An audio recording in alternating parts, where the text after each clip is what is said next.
Welcome to the Nevis newscast for Thursday, May 2nd, 2024. I am Bronte Swanston Hendrickson. The Ministry of Finance, in collaboration with the Nevis Investment Promotion Agency, will produce a commemorative magazine as part of the celebration of 40 years of financial services in Nevis. Premier and Minister of Finance, the Honorable Mac Brantley, made that disclosure at his April 23rd press conference. This year, the island of Nevis celebrates 40 years of financial services. The financial services sector, which was started in 1984, celebrates 40 years this year. And we are delighted to invite various businesses on the island who are so minded to participate in a celebratory magazine that we are creating.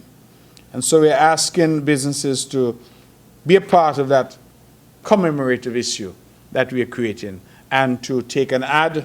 I'm told that the cost is reasonable. A full page ad is 1,000 EC, half page ad is 500 EC, and a quarter page ad is $250 EC. And I believe that this milestone is something that all Nevisians can and should be proud of. Why? Because it started in 1984. You would recall that this was the brainchild of our first premier national hero, Sir Simeon Daniel. And then in 1994, under former premier of blessed memory now, the Honorable Vance Emery, that sector was expanded exponentially. And we're now at a point in 2024 where we can celebrate 40 years of this sector. And so I invite all to get involved. You'll hear more about it, but certainly I would invite businesses to be a part of that commemorative issue. Premier and Minister of Finance, the Honorable Mac Brantley.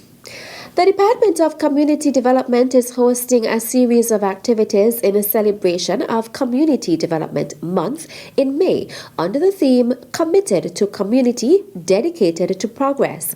Deputy Director of the Department of Community Development is Denicia Smithen. On Monday, May 6th is the Jessup Seafood Fiesta. On Sunday, May 10th, we're going to be celebrating outstanding motherly figures in our community. On Sunday, May 12th, we are having the knockout match of the Village Premier League. That will be starting at 12:30 at Hard Times Rollins, Gingerland. On Wednesday, May 15th, we are going to have our first community empowerment session at the Jessup's Community Center starting at 6 o'clock. And on Wednesday, May 22nd, we are going to have our second community empowerment session at the Pond Hill Community Center starting at 6 as well.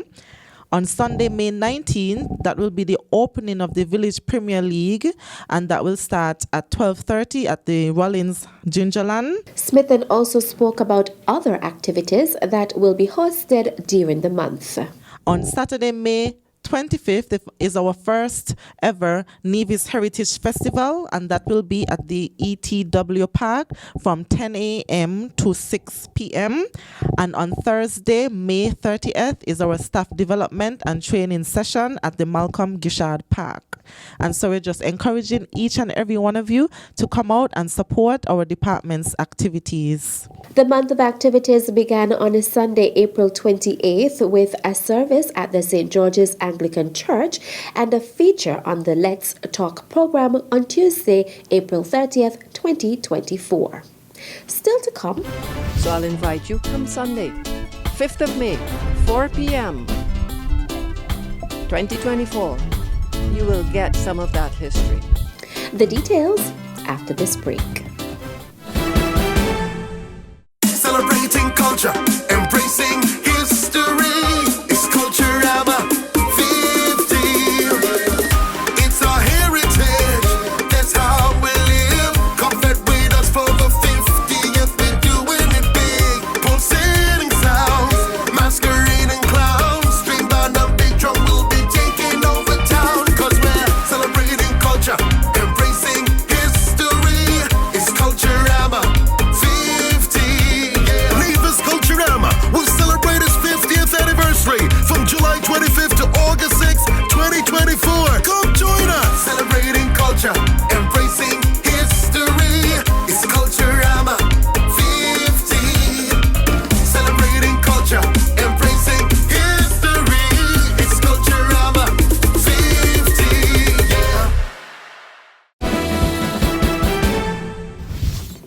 Welcome back. The Ministry of Agriculture is celebrating Agriculture Awareness Month throughout May with the theme Promoting Sustainable Agriculture for a Resilient Future. Minister of Agriculture, the Honorable Eric Evelyn, notes that agriculture is a topic that lies at the heart of the island's future, and it is fitting that we delve into the theme.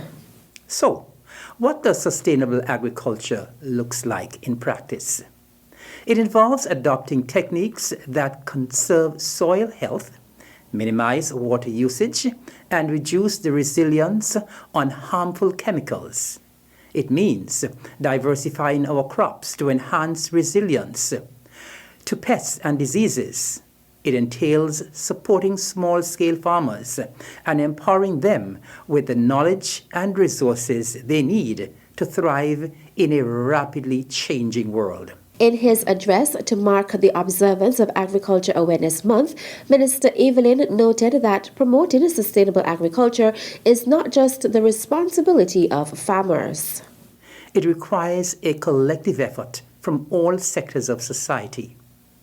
Governments must enact policies that incentivize sustainable practices and provide priority to farmers transitioning towards more resilient agricultural systems. Businesses must prioritize sourcing from sustainable supply chains, recognizing that their actions have far-reaching implications for the health of our planet. As citizens of Nevis, we too have a role to play, whether through supporting local farmers, practicing responsible consumption, or advocating for sustainable policies.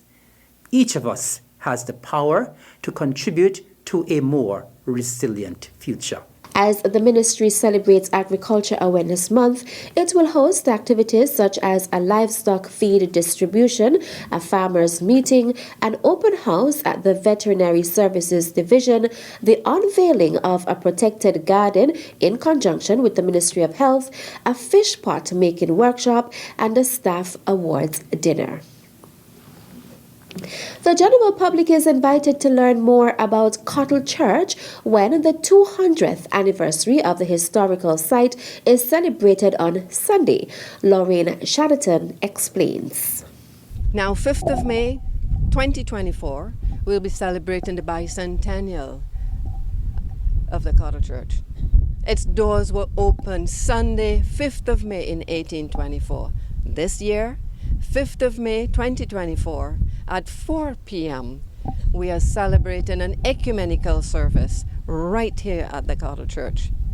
Sunday, 5th of May. Can you imagine 200 years later? It's a Sunday. God has things designed. Now, we will be having a service for everybody. Our ministers have been invited. Our cabinet has been invited. Cabinets, because we are one federation, 2 islands, 1 federation. So our peoples from St. Kitts, our peoples from Nevis are invited to join us in this monumentous event. Cottle Church was the first in the Caribbean built for all people, regardless of color, to worship together. English planter Thomas John Cottle built the church on land he inherited from his father, an English lawyer who became a Solicitor General of St. Kitts. The church was planned as a place where his own family and those of his slaves could worship together. While many of the plantation owners still favored slavery, Cottle worked to improve the conditions of slaves, educate them, and convert them to Christianity. Next year will be 100 years since my grandfather bought the properties. When he found that the Cottle Church was on the property, he didn't knock it down. He didn't build his house inside of it. He didn't make a greenhouse. He respected it. He kept it for the people. He recognized that this is a monument of our people, of our heritage, and so he wanted to keep it that way. The Grounds had been leased out for over 20 years, and during this time, this is when it became our island's tourism asset. Making it a tourism asset, making it available to everybody, but somehow we take for granted what we have when we have it in our back door. And what I'm finding is that our people don't really know the history of the Cottle Church. So I'll invite you, come Sunday, 5th of May, 4 p.m., 2024. You will get some of that history. And that's it for this edition of the Nevis newscast. On behalf of all of us here at the Department of Information, I am Bronte Swanston Hendrickson. Thank you for viewing.